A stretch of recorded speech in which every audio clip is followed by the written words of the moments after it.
नाव बोल।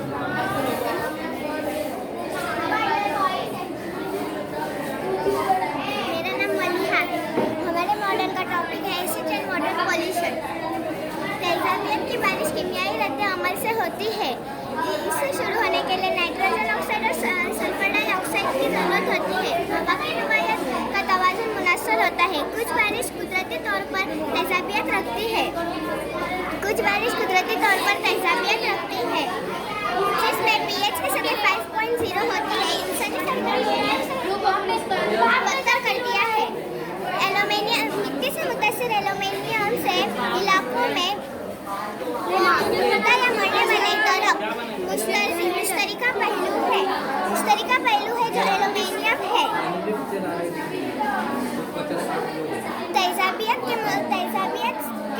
बारिश से बड़े शहरों पर असर होता है।